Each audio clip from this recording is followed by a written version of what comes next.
क्योंकि हम जो इंडिया में रहते हैं, स्पेशली जो इंग्लिश मीडियम में नहीं पढ़े, उनका प्रॉब्लम यह होता है कि हमने आपके ग्रामेटिकल मिस्टेक्स काफ़ी कम होंगे, आपका पंक्चुएशन बराबर रहेगा और आपका सेंटेंस फॉर्मेशन एकदम करेक्ट रहेगा। तो ये जो मैं ये सारी चीज़ें बता रहा हूँ वो आज से ही अपने लाइफ में इम्प्लीमेंट करने की कोशिश कीजिए, ताकि आने वाले दिनों में जब आप, और एक चीज़ आपको याद रखना है वो यह है कि स्वागत है दोस्तों आपका आज के इस नए वीडियो में। और आज के इस वीडियो में मैं आपको बताने वाला हूँ कि आप अपनी इंग्लिश इंप्रूव कैसे कर सकते हैं। पिछली बार मैं जब लाइव आया था तो आप में से काफ़ी सारे लोग मुझे पूछ रहे थे कि प्लीज़ वीडियो बनाइए कि हम अपनी इंग्लिश कैसे इंप्रूव कर सके, क्योंकि काफ़ी सारे लोग IELTS OET क्लास ज्वाइन कर लेते हैं लेकिन उनकी इंग्लिश अच्छी नहीं होने के कारण उन्हें काफ़ी तकलीफ होती है उनके IELTS या OET का प्रिपरेशन करने के लिए। तो अगर आप IELTS या OET की कोचिंग स्टार्ट करने वाले हैं या तो IELTS या OET भविष्य में करने के बारे में सोच रहे हैं तो आज का यह वीडियो आपने पूरा देखना काफ़ी इंपॉर्टेंट है, क्योंकि आज के इस वीडियो में मैं आपको वो सारी चीज़ें बताऊंगा जिससे आप अपनी बेसिक इंग्लिश या तो OET या IELTS के लिए जो इंग्लिश लगती है उससे कैसे आप इंप्रूव कर सकते हैं। और इस वीडियो के एंड में मैं आपको एक बहुत ही अच्छी न्यूज़ देने जा रहा हूँ जिसे सुनकर आप बहुत खुश हो जाएंगे। अगर आप इस चैनल पर पहली बार आए तो बता दूं कि मेरा नाम है मधु और मैं इस चैनल पर नर्सिंग से रिलेटेड और UK से रिलेटेड काफ़ी सारी वीडियो बनाता हूँ। अगर आप इन टॉपिक्स में इंटरेस्टेड है तो आप मेरे दूसरे वीडियोस को भी चेक कर सकते हैं और इस चैनल को सब्सक्राइब करना कंसिडर कर सकते हैं। तो आज का आपका समय वेस्ट ना करते हुए मैं आज के इस वीडियो को शुरू करता हूँ। तो सबसे पहले बता दूं कि IELTS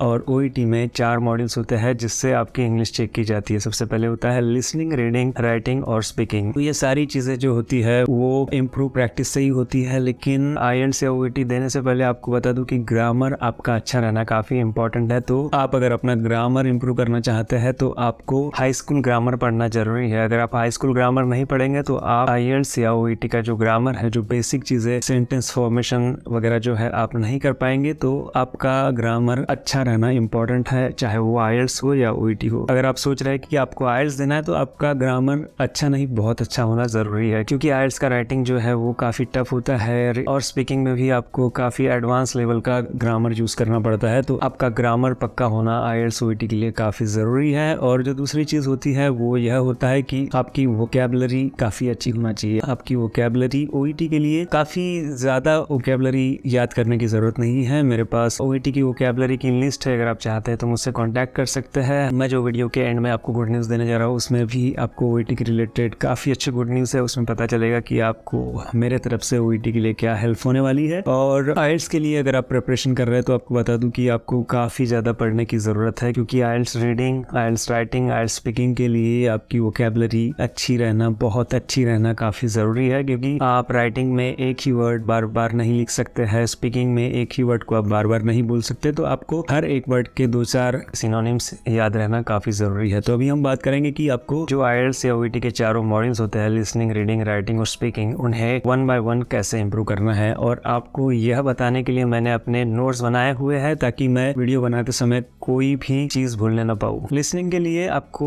इंग्लिश चीज़ों को सुनना काफ़ी ज़रूरी है। लिसन टू इंग्लिश पॉडकास्ट, आजकल सारे लोग स्पॉटिफाई या अलग अलग प्रकार की पॉडकास्ट वाले ऐप्स यूज़ करते हैं, तो आप हो सके तो गूगल पॉडकास्ट पे, स्पॉटिफाई पे इंग्लिश वाले पॉडकास्ट सुनिए। इंग्लिश मूवीज या इंग्लिश TV शोज देखिए, उससे आपकी लिसनिंग इंप्रूव होगी। और इंग्लिश म्यूजिक को भी सुनिए, क्योंकि ये सारी चीज़ें आपको सुनने से आपको पता चलेगा कि कौन से वर्ड को कैसे प्रोनाउंस करना है। तो ये जो चीज़ें मैंने आपको बताया है वो आपके लिसनिंग के लिए ही नहीं बल्कि स्पीकिंग के लिए भी आपके यूज़ में आने वाला है, क्योंकि जितना ज़्यादा आप इंग्लिश सुनेंगे उतना ज़्यादा आपका इंग्लिश इंप्रूव होगा। आपको पता चलेगा कि कौन से वर्ड्स को कैसे प्रोनाउंस करना है। और स्पीकिंग के लिए बात करेंगे कि स्पीकिंग इंग्लिश में प्रैक्टिस काफ़ी ज़रूरी है, क्योंकि हम जो इंडिया में रहते हैं, स्पेशली जो इंग्लिश मीडियम में नहीं पढ़े, उनका प्रॉब्लम यह होता है कि हमने कभी किसी से इंग्लिश में बात किया ही नहीं। तो हमें इस एग्ज़ाम को प्रिपेयर करने के लिए इंग्लिश स्पीकिंग प्रैक्टिस करने की काफ़ी ज़्यादा ज़रूरत है। तो उसके लिए आपको क्या करना है, इंग्लिश बोलने की आपको जब भी अपॉर्चुनिटी आती है तो इंग्लिश बोलते रहिए। चाहे वो आपके ट्यूटर हो, आप जैसा OET IELTS से क्लास करते हैं तो आपके जो ट्यूटर होते हैं उनसे आप हिंदी में सवाल मत कीजिए, आप उनसे इंग्लिश में सवाल कीजिए, ताकि जो आपकी इंग्लिश बोलने की प्रैक्टिस है वो होती रहेगी। चाहे वो आपके आजू बाजू के दोस्त हो या तो स्कूल में हो, कॉलेज में आपके जो दोस्त हो, उनसे इंग्लिश बोलने की कोशिश कीजिए, जिससे आपका कॉन्फिडेंस डेवलप होगा और आपको इंग्लिश बोलने में काफ़ी आसानी होगी। और कोशिश कीजिए कि हेल्थ केयर टॉपिक टॉपिक्स पे आप इंग्लिश में बात करने की कोशिश कीजिए। आप अगर हॉस्पिटल में काम करते हैं तो कोशिश कीजिए कि जो डॉक्टर्स होते हैं उनके साथ जो हेल्थ केयर रिलेटेड प्रॉब्लम्स होते हैं उसे इंग्लिश में उनसे डिस्कस करने की कोशिश कीजिए। या तो आपके कलीग्स होते हैं उन्हें कोई डिसीज कंडीशन समझाने की कोशिश कीजिए इंग्लिश में। उससे आपका जो OET का जो रिलेटेड स्पीकिंग है वो काफ़ी इंप्रूव हो जाएगा। और अगर आप IELTS कर रहे हैं तो आप किसी भी रैंडम टॉपिक पे आप किसी के साथ भी बात कीजिए। और जब मैं खुद IELTS का प्रिपरेशन कर रहा था तो मैं खुद आईने के सामने, मिरर के सामने जाकर खुद से ही प्रैक्टिस करता था, क्योंकि हमारे आजू बाजू में उतने लोग नहीं थे जिनके साथ हम इंग्लिश में प्रैक्टिस कर सके। तो मैं आपको एडवाइस करूंगा कि आप स्पीकिंग की प्रैक्टिस मिरर के सामने जाके खुद के साथ कीजिए। एक क्यू कार्ड लीजिए, क्यू कार्ड के ऊपर 2-4 मिनट बात कीजिए, आपकी इंग्लिश ऐसे ही इंप्रूव होते रहेगी। और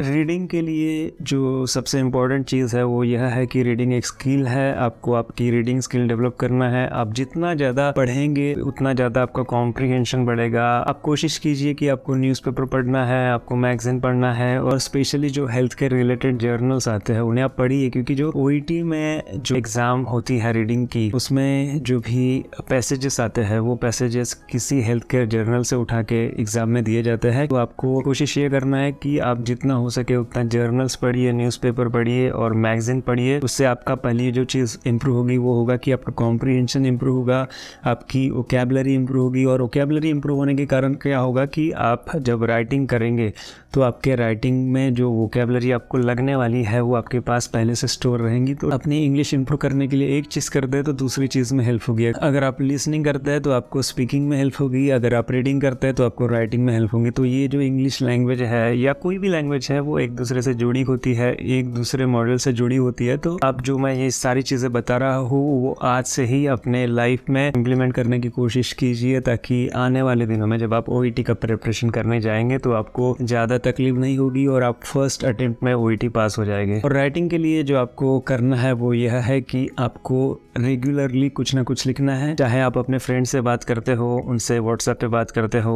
उन्हें मैसेज करते हो, तो उन्हें आप कोशिश कीजिए कि आप उन्हें इंग्लिश में मैसेज कीजिए। तो मैं आपको यही सजेस्ट करूंगा, आप अपने दोस्तों से, अपने किसी भी करीबी से जब कॉन्वर्सेशन करते हैं किसी टेक्स्ट के थ्रू, तो उनसे इंग्लिश में कॉन्वर्सेशन करने की कोशिश कीजिए। और अपने साथ एक डायरी बनाइए, डायरी में हमेशा वर्ड्स लिखते रहिए। आप अपने डायरी में सेंटेंसेस बनाने की कोशिश कीजिए। अगर आप कंटिन्यूअसली लिखते रहेंगे, चाहे वो आपकी डायरी हो या टेक्स्ट मैसेजेस हो, तो उससे आपका ग्रामर, आपका सेंटेंस फॉर्मेशन और पंक्चुएशन ये इंप्रूव होगा, ताकि आने वाले दिनों में जब आप OET के एग्जाम देंगे तो आपके ग्रामेटिकल मिस्टेक्स काफ़ी कम होंगे, आपका पंक्चुएशन बराबर रहेगा और आपका सेंटेंस फॉर्मेशन एकदम करेक्ट रहेगा। तो ये जो सारी चीज़ें मैं आपको बता रहा हूँ उसे आप लिख के रखिए, ताकि कल से ही या तो आज से ही ये सारी चीज़ें आपको इम्प्रूव करना है। और जो सबसे इम्पोर्टेंट चीज़ें होती है IELTS या OET को पास करने के लिए वो यह होती है कि आपको हमेशा प्रैक्टिस करते रहना है। हर दिन आपको चारों मॉड्यूल की प्रैक्टिस करना है। अगर आप कंटिन्यूअसली इन चारों मॉड्यूल की प्रैक्टिस नहीं करेंगे तो आपको फिर से जीरो से स्टार्ट करना पड़ेगा। अगर आप 1 महीना कंटिन्यू प्रैक्टिस कर रहे हैं चारों मॉड्यूल की और बीच में 1 हफ्ते का अगर आपने गैप दे दिया तो आपको जीरो से स्टार्ट करना पड़ेगा। अगर आपने अपनी प्रैक्टिस स्टार्ट कर दी है तो बीच में उस प्रैक्टिस को रोकना नहीं। और अगर आपको लगता है कि आपकी जो प्रैक्टिस में स्कोर्स, जो रिक्वायर्ड स्कोर है वो आ रहे हैं, तो आप जल्द से जल्द अपनी एग्जाम बुक कर एग्जाम दे देना। जब भी आप राइटिंग या स्पीकिंग करते हैं तो अपने कलीग से, अपने ट्यूटर से अपना फीडबैक लीजिए कि आपका इम्प्रूवमेंट कैसा है। जैसा आप पहले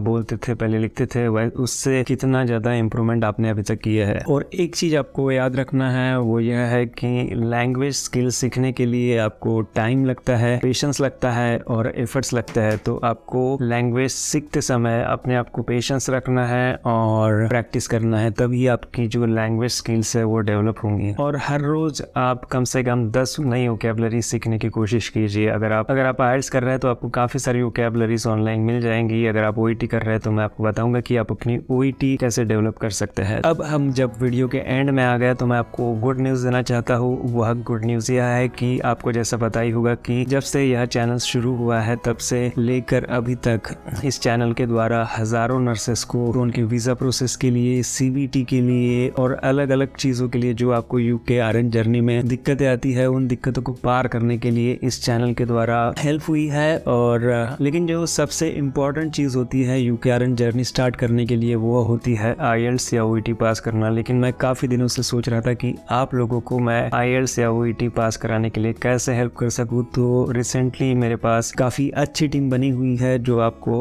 OET पढ़ाने वाले हैं। आने वाले दिनों में हम कोशिश करेंगे कि आपको IELTS के लिए भी हम तैयार करें, लेकिन अभी हमारे पास OET की टीम बनी है, हमारे पास सारे मटेरियल्स अवेलेबल है। जैसा कि मैंने आपको बताया कि आपको वोकैबुलरी हमेशा डेवलप करनी है। अगर आप हमारे साथ जुड़ते हैं तो हम सारे रिसोर्सेज प्रोवाइड करेंगे जिससे आपकी वोकैबुलरी डेवलप होगी, आपकी राइटिंग, स्पीकिंग, लिसनिंग, रीडिंग सारी स्किल्स हम डेवलप करेंगे। और जो हमारी फर्स्ट बैच है OET की वो स्टार्ट होने वाली है 10 अप्रैल से, यानी जब यह वीडियो रिलीज हो जाएगा उसके दूसरे दिन या तो जब ये वीडियो रिलीज हो जाएगा उस समय शायद से हमारी OET की बैच स्टार्ट हो जाएगी। तो अगर आप OET करने वाले हैं आने वाले दिनों में तो आप मुझसे कांटेक्ट कर सकते हैं और OET कोचिंग की डिटेल मैंने डिस्क्रिप्शन में दी हुई है। आप उस व्हाट्सएप नंबर पे कांटेक्ट कर सकते हैं या तो इंस्टाग्राम अकाउंट पे आप कांटेक्ट कर सकते हैं, क्योंकि ये जो कोचिंग है वो आपको डिटरमाइंड है UK पहुंचाने के लिए। तो जैसा आपको मैंने अभी तक पूरे प्रोसेस में हेल्प किया वैसे ही मैं आपको अभी OET के लिए हेल्प करना चाहता हूँ। इसी के लिए हमारी टीम ने यह कदम बढ़ाया। तो आशा करता हूँ कि आप हमारे साथ जुड़ेंगे और अपनी UK RN जर्नी को सक्सेसफुल बनाएंगे। तो थैंक यू सो मच दोस्तों, आपने इस वीडियो को अभी तक देखा है। अगर आपको यह वीडियो पसंद आया है तो इसे लाइक कीजिए, चैनल को सब्सक्राइब कीजिए। और आप सोचते हैं कि यह वीडियो